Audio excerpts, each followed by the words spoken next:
Hello, welcome to this episode of the Theology Pugcast. It's just the Pugs today. We've had a number of guests here recently, and we're going to have some more in the future. But for at least the next few weeks, it'll just be the guys. Anyway, I'm C.R. Wiley, and I pastor a church in the Pacific Northwest, and right outside Portland, Oregon. And I have written a number of books. I'm actually working on a book right now on artificial intelligence, and so that's been on my mind a lot. And we'll get into a little bit of that today since it's my day, but that's enough about me. How about you, Tom?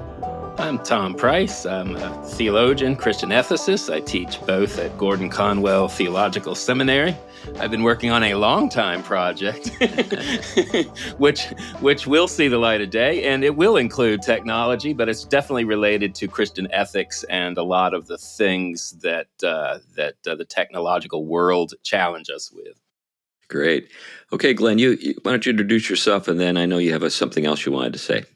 Yeah, I'm Glenn Sunshine. I am a professor emeritus of history at Central Connecticut State University. I am a senior fellow at the Wholesome Center for Christian Worldview. I work for Reflections Ministries. I've got my own 501c3 ministry as well. I'm doing a bunch of different things with that, including a trip to Ireland, by the way, and we still have some slots open if you're interested. And one thing I wanted to do, though, quickly before we actually get rolling is put in a correction. In our show on Mary, I commented that when you go to a Catholic service, they bow during the statement, he became incarnate by the Holy Spirit of the Virgin Mary and was made man. And it seemed to me that was bowing at the reference to Mary. It turns out I've got that completely wrong. That what's happening is it's bowing at the mystery of the incarnation itself. So given that I got that wrong, my interpretation of that was completely off. I thought it was important to correct that because I don't want to be guilty of spreading misinformation. Sure. So in any event, a bit of a correction there. Well, great. Well, that's an important thing to do. We all find ourselves needing to do that every once in a while. Even Glenn Sunshine. It's a first for Glenn. Yeah, that's right. That's right. Yeah, well, at least first this publicly. I mean, Yeah. So it reminds me of a joke that a friend of mine likes to tell. I thought I was wrong once, but I was wrong about that. Anyway, so the theme today is apple pie and rocket ships, and this is a phrase that I used in an article reviewing George Gilder's book Men and Marriage, and I kind of took a liking to it. I'm not saying that I'm the only person who ever have used it, but I think I might be. Anyway, but what I'm trying to get across is a way of thinking about values that are perennial and human and really kind of homespun and high tech. And when I think about George Gilder, I think he managed to do that. He managed to hold those things together. So, for example, the book that put George Gilder on the map initially in the 1970s was a book that was originally published as with the title Sexual Suicide, but was later reworked and republished under the name or title Men and Marriage. And in that book, he defended traditional sex roles. He defended marriage. He defended a number of politically incorrect things or things that just really irritated feminists. And he was pilloried for that. He was on all kinds of television shows and stuff. Like I remember he was on Phil Donahue and was just attacked relentlessly. People who aren't familiar with Phil Donahue, you can look him up, I guess, on YouTube. There's probably stuff there from his show. But he was sort of woke and politically correct before we had those terms. Yeah. He was kind of just an edgy liberal who was always trying to irritate people. Anyway, or at least conservatives. But Gilder later became known for a set of other things. He wrote on capitalism. I think the book that he became really well known for was Wealth and Poverty, if I remember. That might not be the correct title, but that emphasis of his was sort of like a rebirth in terms of what he became known for in the larger culture. And that particular book influenced the Reagan administration and just people around the world. And along the way, he became kind of a cheerleader for Silicon Valley before people really were taken with that. Back in the late '80s, early '90s, he was writing on new tech and its introduction and wealth creation, and he was kind of just like a really enthusiastic fanboy for all that kind of stuff. But at the same time, he never lost that apple pie character, kind of the traditional family and kind of American, middle American, or say Midwestern values that I think he was a champion of originally. Now, he's an interesting guy for other reasons. He's the grandson of the Tiffany that we all think about when we think about Tiffany art and so forth. I believe his godfather was a Rockefeller. He went to Harvard. His father was a Harvard guy. So he's old New England Brahmin, but before kind of the current state of things that back there. So he was a Marine.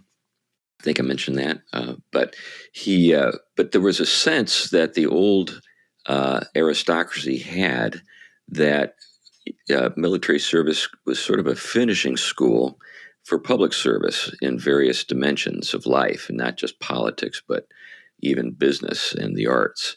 So he was an interesting mix of things. But the point I'm trying to arrive at is that this ability to kind of think of wholesome middle American values and technological development seems to be behind us.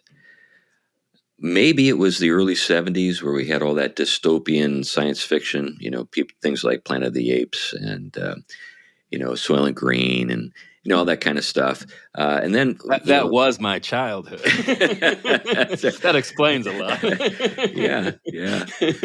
But, today when we think about tech and we think about science fiction, we think about the Terminator or the Matrix or even Star Trek, which was not a family-oriented science fiction, even though you could say it's optimistic and upbeat.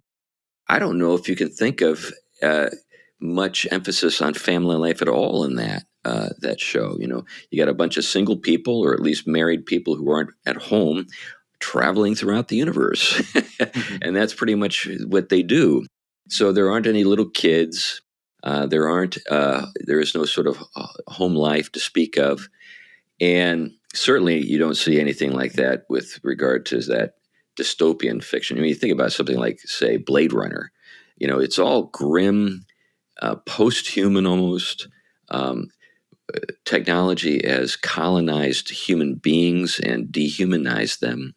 And that's pretty much where things go. I mean, even something like Star Wars, which had a wholesome upbeat, at least in the original 3 films, and it starts off with Luke, living with his uncle and aunt and stuff like that. And so you do see kind of a home dynamic there. But after that, man, you're out in outer space, and it's all left behind.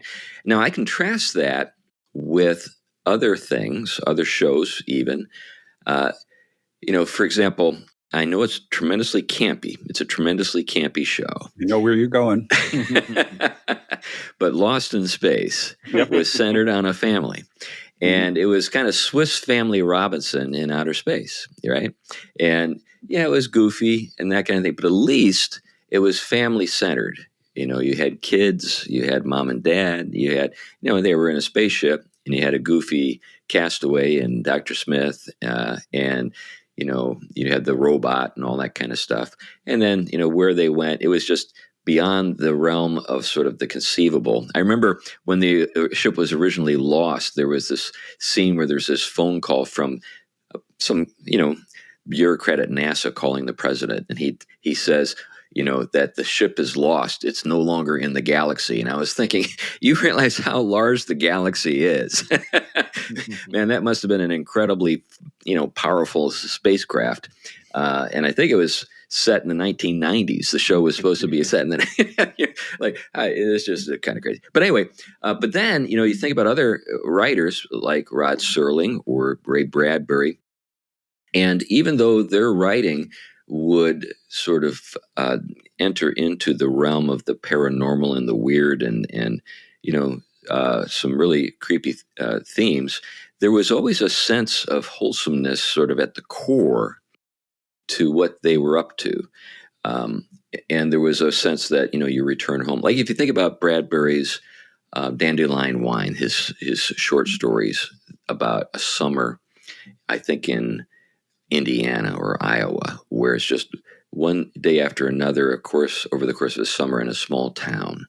And contrast that with, say, the Martian Chronicles, or say something like Fahrenheit 451. Obviously, he's doing a lot of different things, but when you think about either Rod Serling or Bradbury, there's that apple pie character to their work that's still there, even in the creepiest stories. Mm-hmm.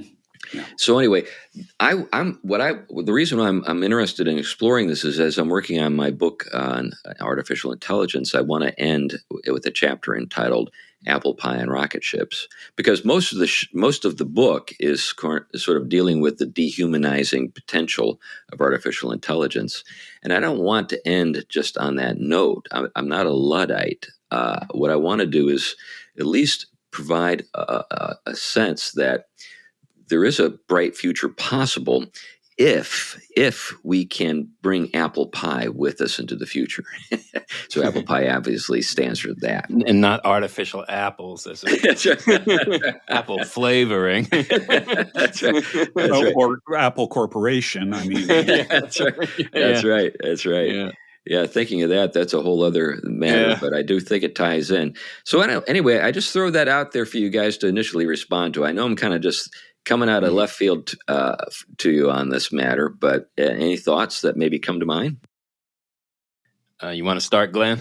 Yeah, well, I think that one of the things that is important here is that the dystopian turn in fiction is connected, I think, with a couple of other larger trends in society.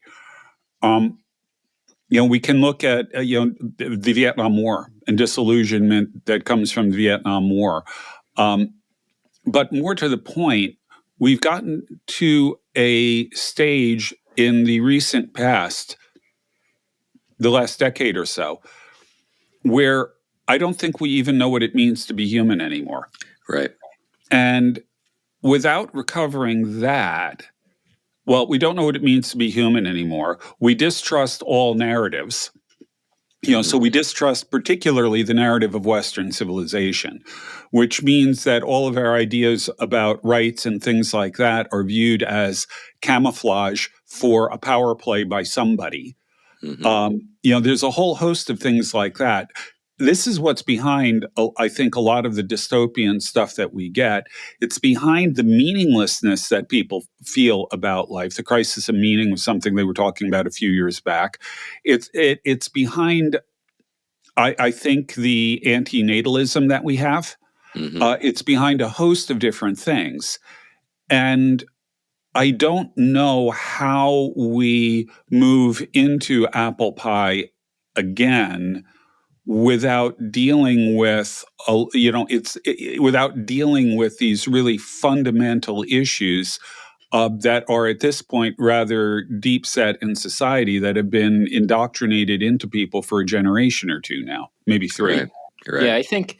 I mean, this is something that we've talked about a lot, but I think all the way going back when I often talk about the loss of our Christian vision of God. But at least the pagan world had some notions of what is ultimate that resonated with a fuller view of humanity. There was something to the dignity of being a rational animal that allowed for these natural things like family and family life to take on a meaning significant that had its own sacred fence around it. Even if it wasn't something that we as Christians would affirm fully, and we would have to negate some. But when we lost the vision of God in the West, which was the seedbed of where a lot of the natural sciences and technological advance took place, we lost the human being made in the image of God, or it got redefined and distorted. And so you rip the human creature out of their createdness, which is their fundamental nature, their gift, meaning everything they're endowed with, including their embodiment and the natural orders of things.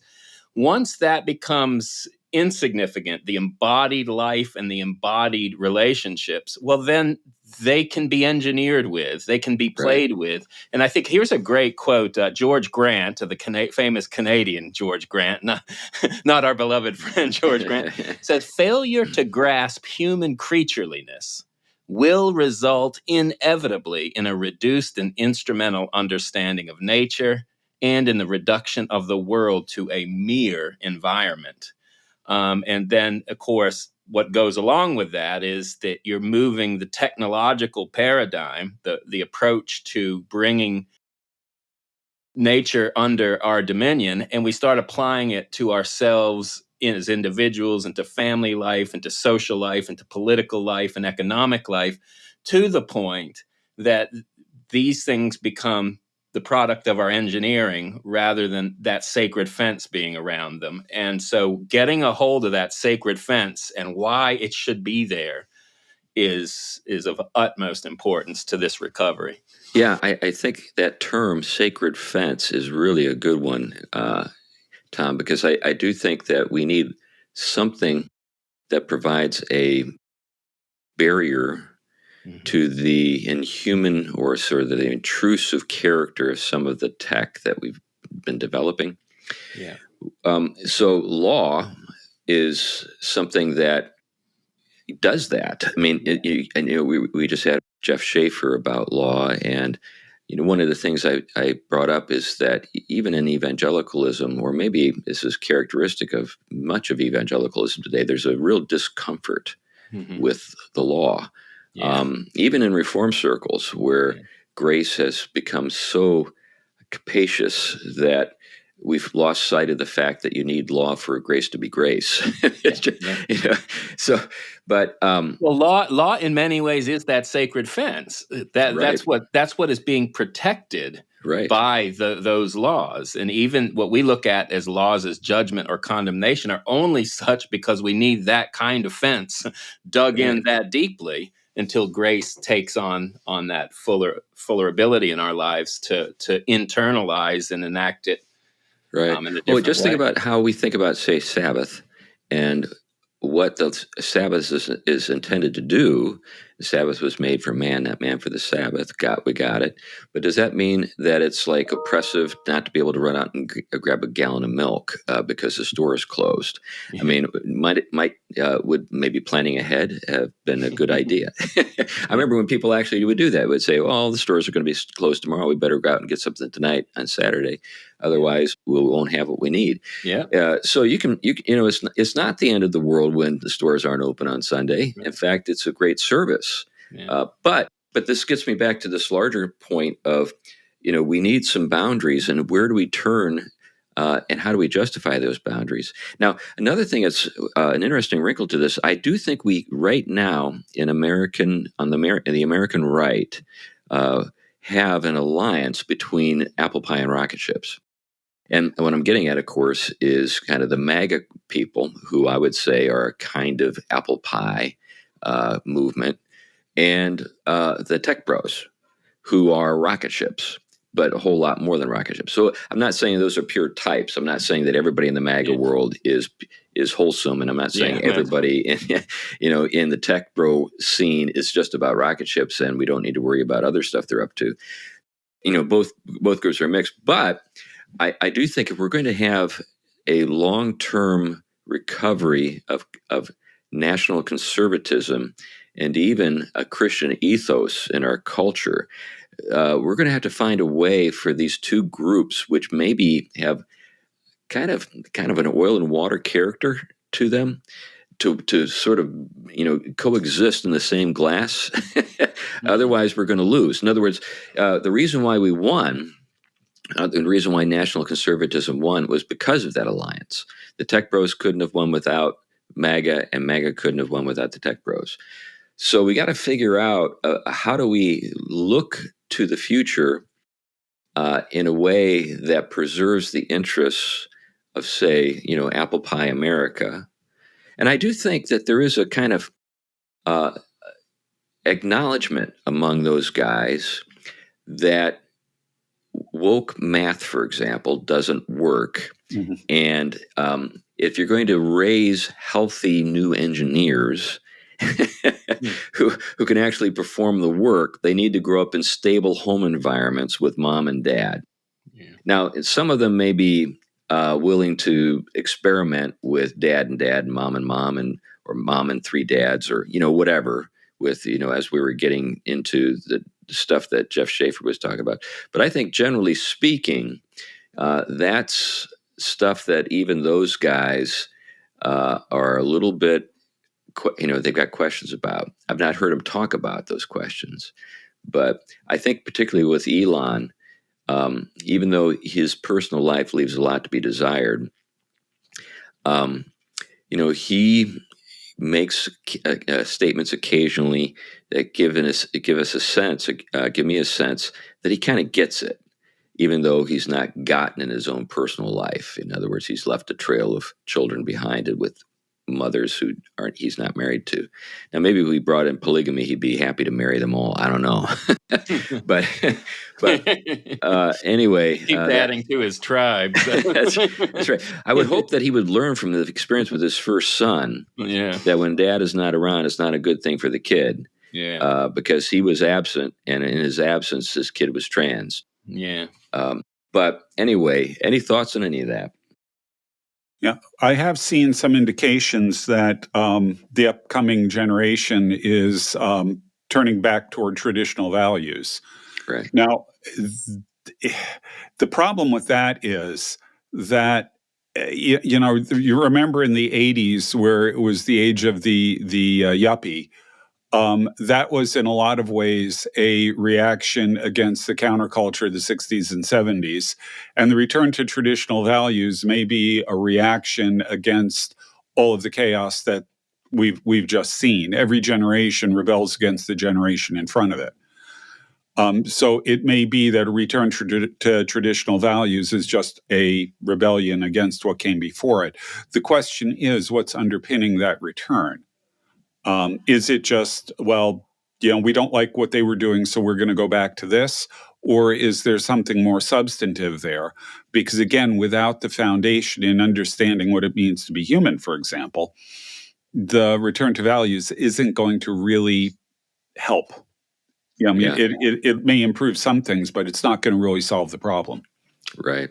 Yeah, it's a question. I mean, it may be functional at the moment, functionally beneficial, but I think the intense spiritual and intellectual work required to take advantage of the moment and get a hold of addressing something of why this is a significant move and why we should take advantage of it in the right way is key. And I think that's where this fuller vision, especially in our churches and communities, where we can explain why these are good things and why they shouldn't be transitory or merely functional, why they're at the heart of the of the heart of creation and our created natures. And even as we pursue things with our intellectual natures, that they don't have to be applied to the technological world and sciences from the very narrow reductionist ways they have been, where they basically, pursue curiosity and seek to dominate and engineer, rather than a more integrated approach that brings the proper Christian hierarchy of being back in place and hierarchy of order, because that's filled with the reality, the meaning, and the benefits of being receptive to what we've been given, rather than trying to dominate before we receive. I wonder if, this intuition I've got is correct. And that is, we need a set of stories that helps us to think in these terms. So it's pretty clear that Elon Musk has been shaped pretty significantly by his science fiction sort of dreams and the stuff that he consumed as a kid.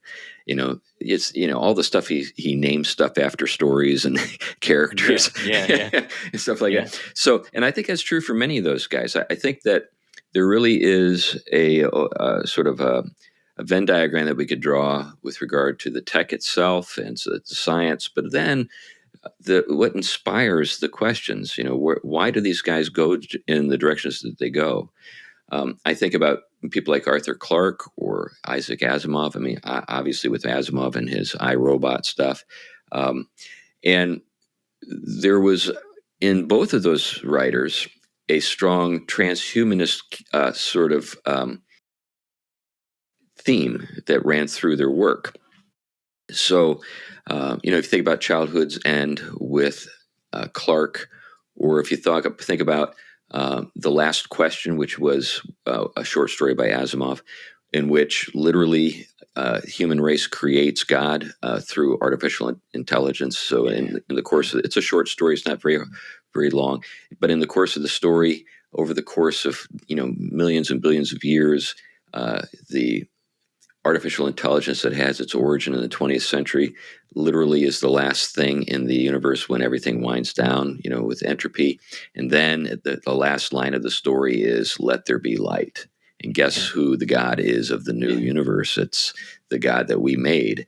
Yeah. So there is this kind of quality to that work. But then, there are other writers like Cordwainer Smith. I don't know if you guys are familiar with Cordwainer Smith, but he was a Christian. And he wrote a series of short stories that have been really celebrated, and you can still get his collection in a single volume. But he was exploring, the future, the distant future, kind of conceptually. But there was kind of a wholesome character to his writing.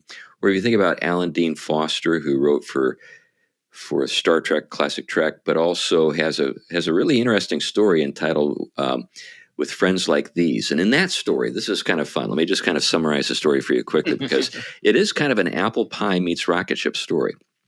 So in that story, the beginning of the story is aliens.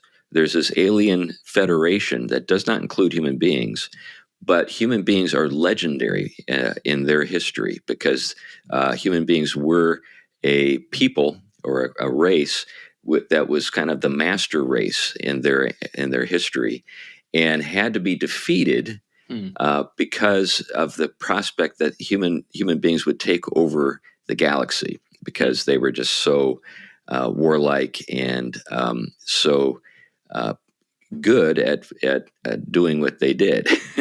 Anyways, in the distant past, there was another very powerful alien race that actually had defeated the human race and had made Earth a prison planet. So everybody is sort of like confined to the Earth and can't get off. So the human race is confined to the Earth and can't get off. And so the problem, though, is that there's been a new species or alien race that has come on the scene that is taking over the galaxy again and is winning, and it looks like it's about to sweep every other civilization off the galactic map. And as a last ditch effort to save the empire or the federation, it's sort of like, in case of emergency, break glass and get the humans out. And so they come to the Earth. They refer to us as the Terrans, of course, and they come to the Earth. And when they arrive, they find this bucolic setting where everybody's plowing with mules, and it seems on the surface to be just a bunch of, I guess, unsophisticated hicks, and everybody's sort of living in very, very simply, and it's like right out of something that, say, our friend John Moody and Joel Salatin would dream up as being sort of an ideal world. But what is discovered over the course of their time on the Earth is that in a very short period of time, that the entire interior of the Earth has been turned into a super powerful machine that makes it possible for human beings to do anything they want. But what you have is this kind of blend of a kind of down-to-earth, rural kind of character to life, but that belies the fact that there is this super advanced technological civilization that's under the surface. And so that's what I'm getting at. So it's almost as though what Foster has done in that story is he's realized, okay, for human beings to really be happy, they need to be close to nature. They need to have family life. But at the same time, there are these legitimate expressions of human ingenuity that create very powerful technologies that are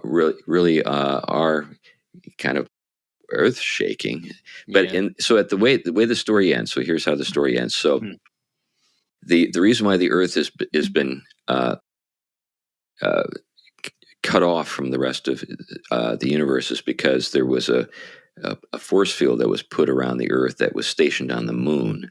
And so what they do is they turn off the force field, and the human beings are glad to have that happen.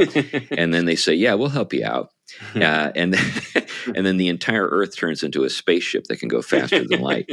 And the idea is, with friends like these, who needs enemies? In other words, they've unlocked the world, and now the human beings are going to just, as for the price of their service, going to take over the universe themselves. So, but that's the end of the story. But getting back to this kind of apple pie and rocket ship's character, is that on the one hand, like I noted, you've got this bucolic, rural, sort of down home. In fact, there's this scene where the mother of the house serves homemade ice cream to all the aliens. And they're all just kind of sitting around and having a good time talking about things.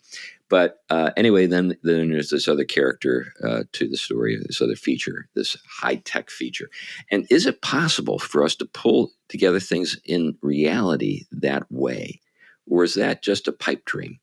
That's what I'm working through. I think there is, and I think at our better moments we've done it. I think one of the things that we have to fight against is just how far we've went away from properly integrating those things. We've turned, I remember Mike Hamby talking about the way the sexual revolution was basically the technological revolution turned towards human being and sexuality. So, and it's what, he also called kind of the technological paradigm. But what that means is we have built into our way of doing science and technology something we've inherited more from Descartes than proper Christianity. And there is this notion that, we're able somehow through our kind of intellectual agency, do what we want to do, transcend all the limits, and really if it's possible at all, then we should be able to do it. It's that mindset. And then the material world is just kind of this extended, kind of stuff that we don't have to have loyalty to in any way that other than just see what's there to play with. And all the fences have been removed then, where I think what you will have with a proper way of dealing with it is you will have a recognition that you do have this notion of having a dominion mandate. And that is, rather than turning nature into our, merely, our project, is having to work with what is there in ways not simply that curiosity explores, but that realizes there are fences drawn around it. And that's going to be, you can either get there because so much bad has happened that you just have to go back, or we can actually start, like you said, creating visions of what this integration looks like. And I think story is a great place, an irreducible place, even better than argument, for doing that, because argument again plays right to the kind of Cartesian. Even its conservative approach is to reading strictly propositional, where they don't know what to do with a metaphor in the Bible because they want to throw the husk off to get to the kernel, when really the husk is the kernel. That's right. Yeah, you can't read Scripture without coming across, particularly in the Sermon on the Mount, some hyperbole. He really wasn't talking about plucking your eye out. That's right. And so I think it can be done. I think it goes back also, we've talked about, Augustine used to talk a lot about the way in which, when our freedom to have dominion as human creatures over things becomes a dominating lust rather than receptive, then learning how to carry out that task. And again, that's a spiritual thing, but I don't think it's so removed from our creatureliness. In other words, I think our creatureliness thrives, and it would be drawn into, I'm not saying our fallenness wouldn't reject in some cases, but it would be more at home in that world fenced in, receiving first and then developing, rather than just dominating and exploiting everything. It seems to me that we have to reconcile ourselves to our limits and Yeah. see the limits as, in some sense, a gift and Yeah. good Yeah. to be delighted in. Yeah. Now, obviously, one of those limits is mortality. Yeah. And that's one of the things that's driving some of this stuff. We've Yeah. talked about that before. I remember reading in Kurzweil's recent book on the singularity is nearer when we merge with AI, that he identifies what he refers to as fundamentalist humanism Hmm. as the last kind of barrier Hmm. to pursuing his project of artificial immortality, or at Hmm. least radical life extension. Yeah. But I don't know if we can can have alpine rocket ships without uh, these these limits. Yeah. Saying no, we just can't make it all work the way we want. In fact, Yeah. limits are good, and Yeah. here are some things that we would lose if we Yeah. don't accept our limits. And I think it's right there that, again, the medium of story and art become more powerful, and ritual become Hmm. more powerful than just giving our art. We've been saying these things for how long? Hmm. But when people can actually, it enters the imagination, the way that we've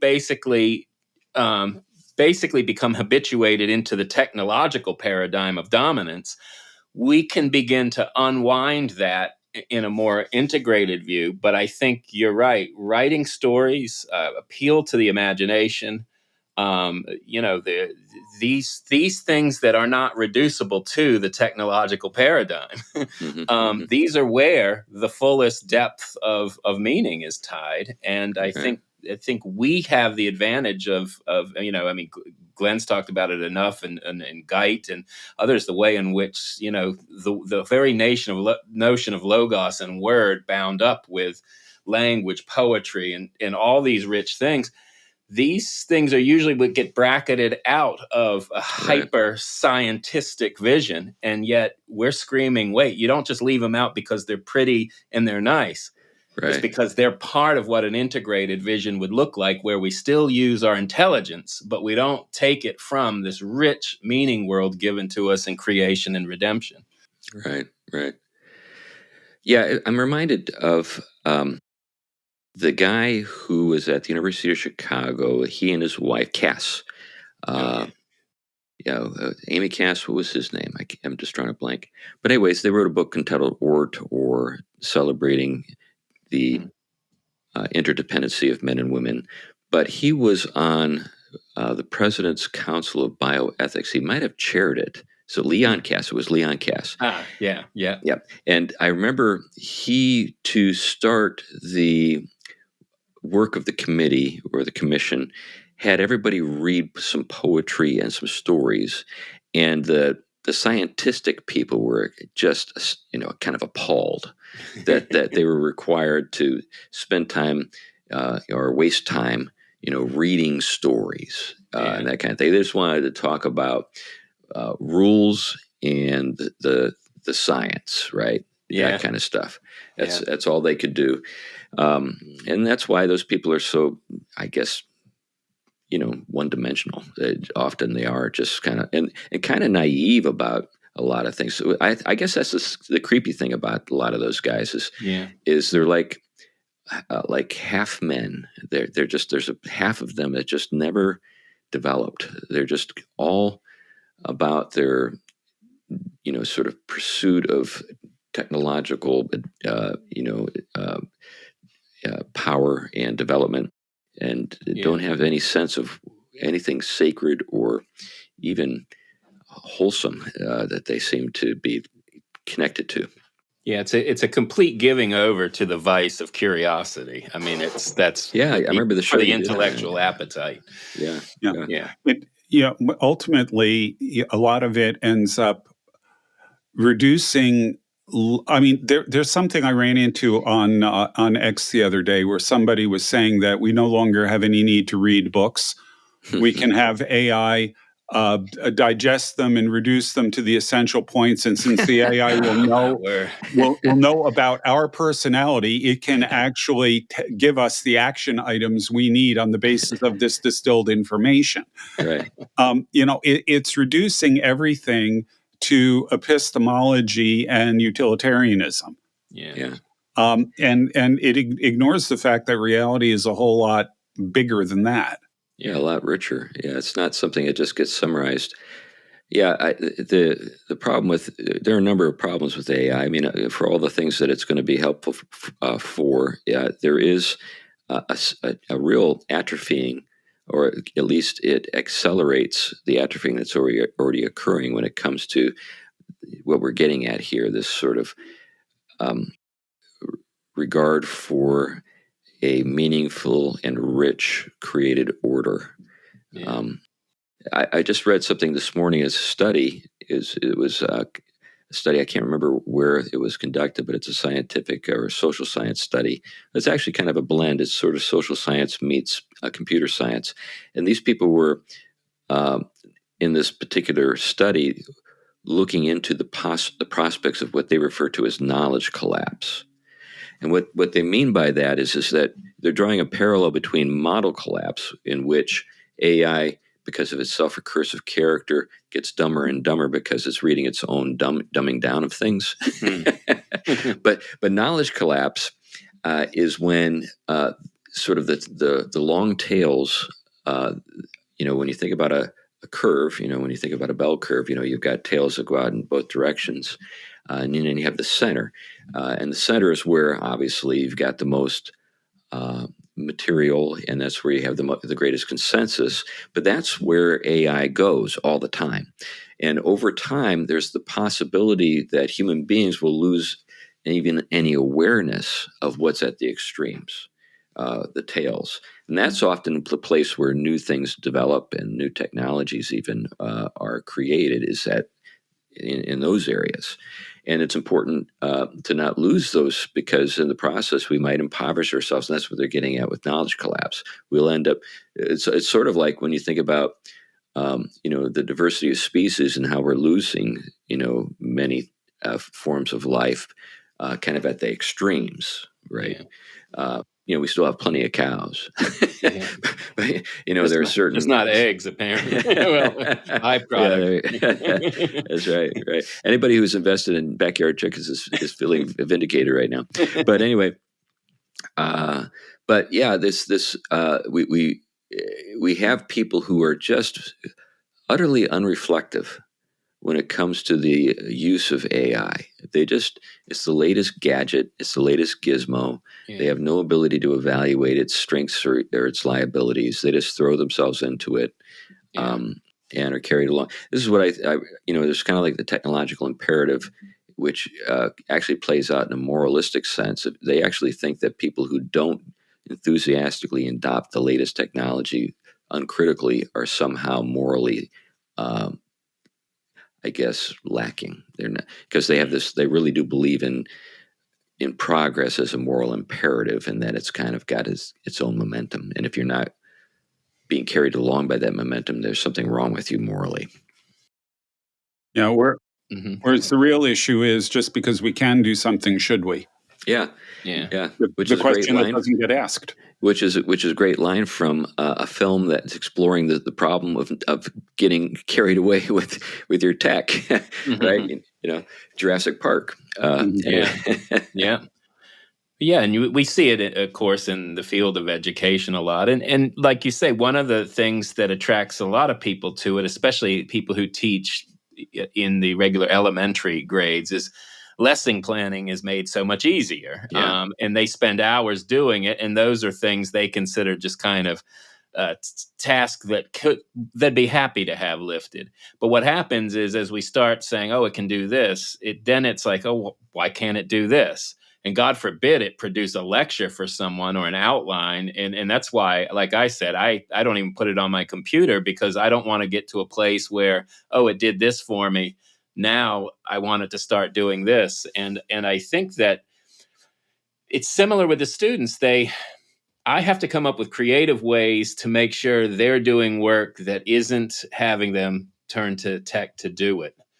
They Yeah. can, they can look something up. That's one thing, but I'm even having to turn away from certain kinds of essays and stuff because I want to make sure they're really learning. I've went to old formats of quizzes of memorization and stuff, and in class writing without tech. But it's Can they even write? well, that's Yeah. I mean, literally, just can they even form? Use a pencil or a pen and create letters? it's not that good. The females still tend to do better than the guys on the basketball team. I used to I had switched to all online exams because I can read 16th century Genevan shorthand, but some of their handwritings beat me. Yeah. Well, I think you noted some time back, was it Charlemagne who couldn't write? Charlemagne could not write because he never got the fine muscle control when he was young and could have developed it. He could read. He could read fine, but he couldn't write. But that's the thing. I mean, what we're dealing with is the kinds of skill development that has to happen when you're young. Yeah. Right. And this enthusiasm for tech is undermining certain skills. So I had a conversation just yesterday with some good guys, and they were teasing me about the fact that I still use a pencil and a moleskin. And one of them was trying to be helpful, and he said, you could take notes and take a picture of your what you wrote, and it'll translate it right into text. And I'm thinking that's the last thing I want to have happen, because what I've just done is given more data to AI to work with. Maybe I want to be opaque. Maybe I don't want all of my thoughts to be recorded somewhere. Maybe opacity is like one of the boundaries that we need to recover. Yeah, and if you're on if you use Microsoft Word, chances are you're connected to OneDrive, which means everything gets automatically saved up to OneDrive. And once it's in OneDrive, you have no idea what they're doing with it. Yeah, you probably even signed off, on one of those long disclosures that no one ever reads because it would take like a day, and it's in legalese, and you wouldn't understand it anyway. Right. But that's interesting. And every Zoom call, it's explicit. Every Zoom call can be used to train AI. Right. Well, and even what we're doing right now, I'm not sure, but I suspect that Riverside, which is the platform we use, is doing that. There are trade-offs. So I'm willing. It's not as though I'm like unwilling to ever use AI or have what I've written used by AI, but I am concerned about the loss of skills. And it seems to me that certain skills can't be developed. Well, even when you think about the visual arts, so one of the things I've observed is that when it comes to, say, visual art with like cartooning or with like comic books, it's all becoming more and more generic. I mean, I remember when I was young and I would get a comic book, I was able to identify the artists, the penciler and the inker, with that, because their style was so, you just couldn't reproduce it. You think about like Jack Kirby or somebody like John Buscema or Frank Frazetta. I mean, they were so iconic. Now I look at stuff and I wonder, that seems like it's all the same. Doesn't depend. It doesn't matter who's drawing. And the reason is, or one of the reasons for that, is that much of the stuff is being produced in a digital format from the start. In other words, you're not even working with pen and ink, traditional media. You're just drawing directly onto a tablet, and then that tablet is kind of homogenizing everything. Because of the nature of the medium. There's no, say, feedback from the paper that you're working on. There's no, brush work. And now they try to simulate stuff. But it all just looks the same. Yeah, and there's this over polishing of it that is obviously not necessarily in the artist's, skill set. Yeah. Yeah. So, and you see that, and the same thing is true with generative AI when it comes to the art it creates. Unless it's told to explicitly mimic a particular artist, it will produce stuff that you just look at it and like, at least for me, because I've got a background in the arts, I can tell it Tell immediately. it. Yeah. I mean, even when it's trying to produce something that's photorealistic, I'll say that's AI. Not because I count the number of fingers in the hand. I just look at it and say, no, that's not real. Yeah. You can That's get a. that's and what it's it's interesting to see how I've become sort of repulsed by it. Yeah. Initially, I was intrigued by it. I was, Yeah. this is fascinating. But now, when I see it, when I get the indication that this artificially generated image, I'm like, I just don't even care. Well, you begin to see the loss of the human contribution in many ways. That gets eclipsed Yeah, in it. I mean, this is why, like you said, that what will become fascinating is to go look at the imperfections of a piece of art, because those right, are going to be far more profound right, than the hyper polished and almost AI did it all, right, or worked with some idea I had, but it really did all the so-called creative work. right, And you know that there is also a kind of a strange non-human dimension to right. this that is mathematical and engineering, and isn't a part of the image of God, I would say, doing Hmm. something with nature with the right way, receiving, giving and taking. And I think the give and take is found in the brushstrokes and all those different things. And I think that's part of the kinds of beauty that we create will include those. That's part of why God takes humans as limited, finite creatures and allows them to go to work with something that doesn't always. It puts up a fight. Right. It puts up a real fight, and with tech, I don't see that fight being put up. I think getting back to this idea of limits, I think one of the things that we might be able to state is that we do have an ideal for family life, and it is the ideal. In other words, it's not going to be improved by technological manipulation. A mother and a father who uh, produce a child in the old fashioned way and bring that child into the world and care for that child as mothers and fathers only can. There's nothing more you can do with that apart from just doing that really well. Obviously, virtuously raising your child with standards and within a loving context and all that kind of stuff. There's no way you can improve that. There's no tech Yeah, that's going to take it to another level or something, right? yeah, It is what it is, and so we need to preserve that if we intend to preserve healthy human life in the future. That has to be set apart as sacred ground. You cannot mess with this stuff. Mhm. yeah. Yeah, and I think similarly, you've already mentioned certain ways in which we can begin to imagine ways of putting up sacred fences in relationship to how far we invest. And it may differ for person to person. That's okay. But the fact that we start doing it, I mean, when we talk about what the way we're drawing lines in relationship to education and using it, Hmm. or like you were we've talked before about not losing the handheld book. Yes, that was Hmm. technology of its age. But I used to do the ebook because I could carry it around Right. everywhere I went. I loved it. But then I realized one day, when I hand my library on, um, it may or may not be going anywhere when it's in this Yeah. place. But Yeah. my books will be. Yeah. And I tend to print out everything. I don't like Yeah, reading on a screen. yeah, Um, yeah. I don't either. yeah. Yeah. The only advantage I know to reading on a screen are people I know who have vision problems. Yeah, Yeah. Because you can enlarge the lettering Yeah, and they can enlarge the lettering. Yeah. So. yeah. yeah, yeah. And so, but there are different ways. I think that we can start to put the sacred fences up to at least say that this is entering into area that is going to reach into great loss, if not harm, Hmm. and we're not gonna use it that way. Hmm. Yeah, that's where I'm going with my thinking.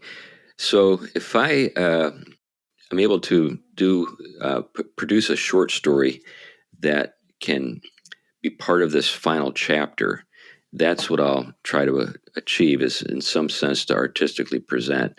It's a lot easier to paint a dystopian like take on the future, because it's not too difficult to see how technology is pulling things apart and destroying things and harming people. But it's awfully difficult to envision a way of enjoying the best that technology can provide, and see it continue to flourish, while at the same time preserving what we've been talking about. Yeah, and there's a simple reason for that. And, have you ever noticed how hard it is to maintain a good habit, but how easy it is to maintain a bad one? Right. I mean, there's always this sort of entropy that sets in, that, no matter, in order to do what you're talking about, you have to have a commitment to virtue, and proper worldview ideas about what it means to be human, all of these kinds of things, but basically a commitment to virtue. And you have to sustain that. And that requires a constant input of energy over a lifetime and over generations. Yeah. And it is so much easier to just descend into dystopia. Yeah, that reminds me of an interview with P.D. James. Do you remember her? Oh, yeah. Yeah. So, great mystery writer, but she also wrote Children of Men, that book that became the film. But I remember, I think it was Ken Myers who was interviewing her. And they got into the subject of, why is it so much easier to write bad characters, wicked characters, than it is to write, the stories about good people. And she said it had to do with the spectacle of evil, because when you think about evil, it's shooting people, it's doing vicious things, and there's a kind of fascination we have with spectacle. Yeah. But when it comes to the good character, she said it's the quiet consistency of their lives that makes them good. It's the inwardness that makes them. So you have to somehow enter into the mind of the good character. Now, there can be moments, when the good character is doing something heroic or whatever, but there's got to be a buildup to help you see why what that person is doing at that moment is a good thing.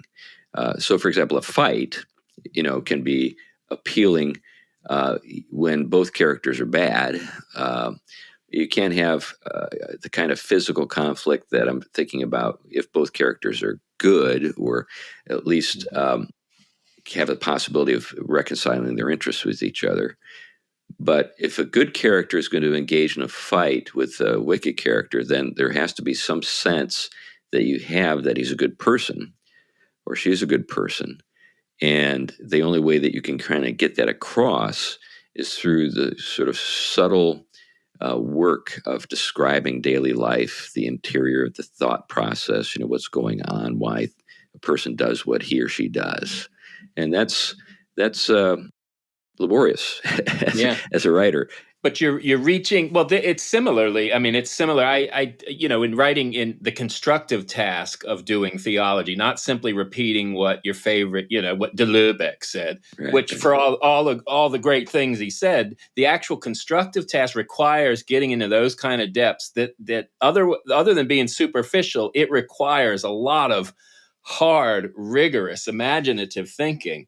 And I think one of the things that we're always up against, the paradigms that have taken root, whether it's this kind of sense that we can do what we want to with everything, or the flip side, it's that technology is a kind of fate that we're just locked into and we have no way out.